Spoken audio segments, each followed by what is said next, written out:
Segovia, about 2 hours from Madrid, has a long history as a military site even before the arrival of the Romans. Early people inhabited the area because of its strategic vantage point at the entrance to the Duero Valley. During the Roman occupation, a large monument was built in Segovia to glorify the empire and serve the needs of its people. Although no one knows the exact date for sure, around the year 50 AD or shortly thereafter during the reign of the Emperor Trajan, a Spaniard himself, an aqueduct was built to bring water from the Rio Frio to the city. The channel brought water a distance of 10 miles, only to be stopped by a large gap created by the river Clamores. In order to bridge the gap, Roman engineers, who also began the Great Colosseum around this time, constructed a massive brickwork to carry the water across. Built from over 20,000 stones and held together by sheer force without the use of mortar, the bridge spans 918 feet and is almost 100 feet tall at the tallest point. It consists of 2 rows of superimposed arcades resting on 128 pillars. On top, a channel measuring 30 centimeters by 30 centimeters still carries water to this day. The structure is called the Devil's Bridge because of a legend that explains its creation.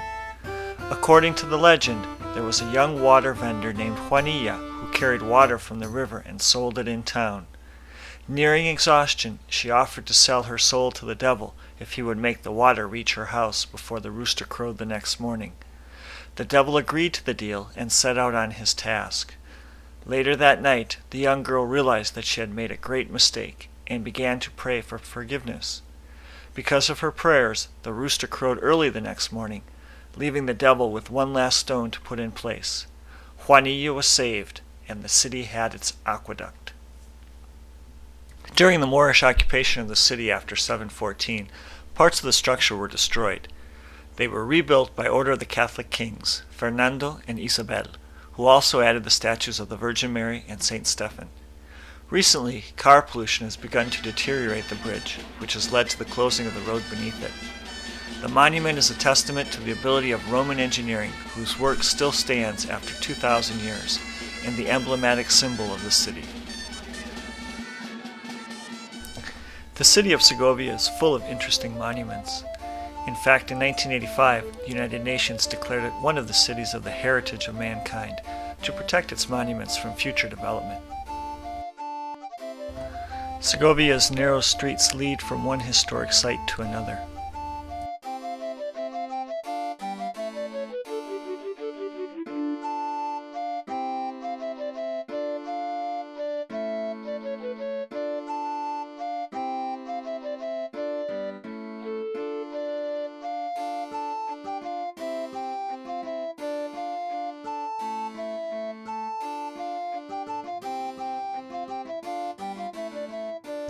La Casa de los Picos, the House of the Points, was constructed in the 15th century.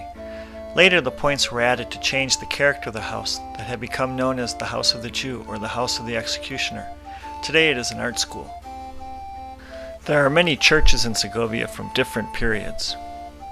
The Church of San Martin is an example of Romanesque art. Constructed during the 12th century, the church is surrounded on 3 sides by a beautiful atrium. Romanesque architecture replaced highly flammable wooden ceilings with stone vaulted ceilings. Just off the Plaza Mayor, or city square, the Cathedral of Segovia rises above all the other buildings.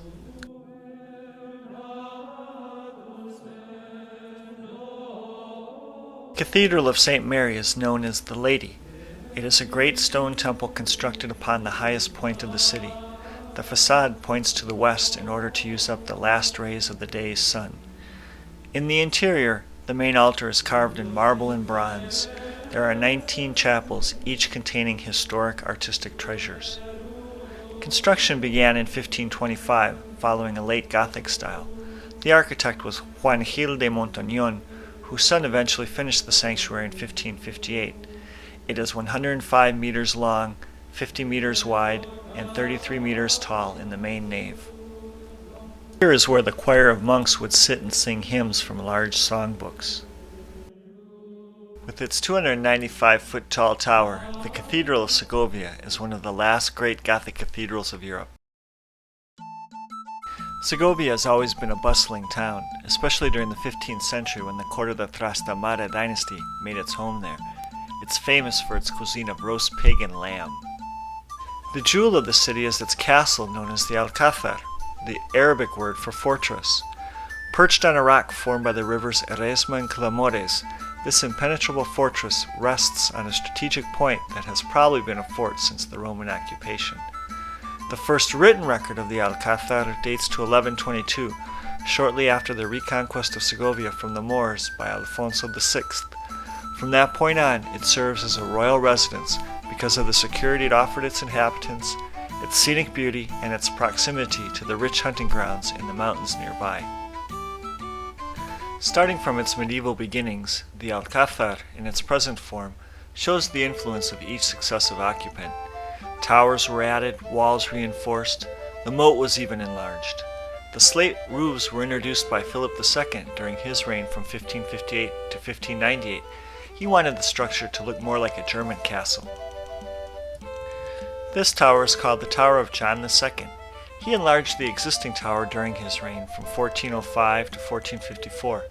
The tower is decorated with sgraffito, relief geometric designs.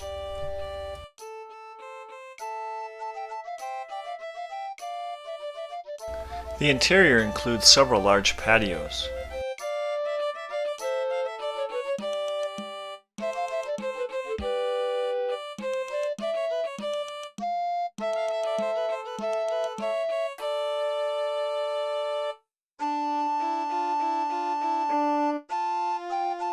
On the walls, fragments of the original decoration can still be seen. Most of the Alcázar was built by Muslim architects and laborers. This style is called mudéjar.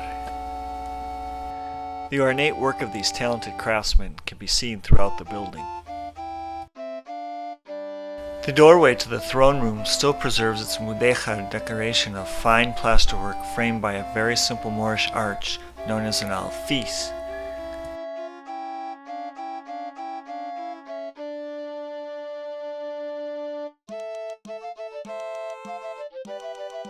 The room was ordered to be built in 1456 by Enrique IV. The stained glass window shows an image of this king to commemorate the Battle of Jimena. The throne, under a velvet canopy, bears the arms of the Catholic monarchs and the inscription Tanto Monta, which stands for their motto, Tanto monta, monta tanto, Isabel como Fernando. As much as the one is worth, so much is the other, Isabel as Fernando. The walls are covered with brocade and velvet as they were in the 16th century.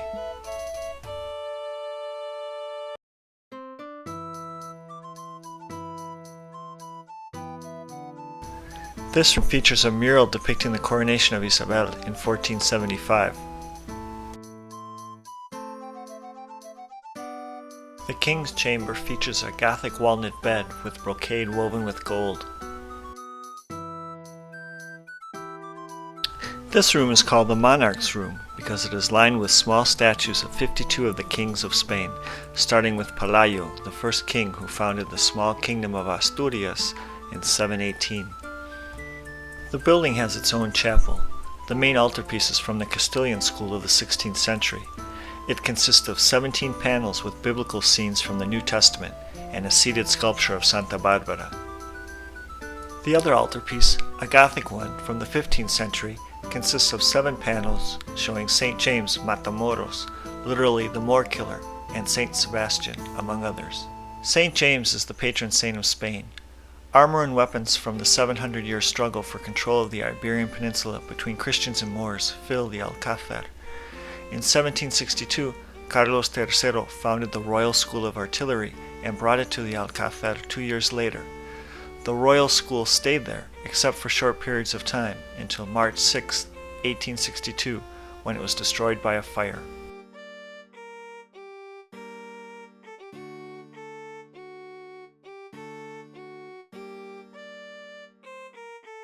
This narrow circular staircase leads up to the ramparts, from which the king's men could keep a constant eye on the countryside far beyond the security of the walls of the fortress.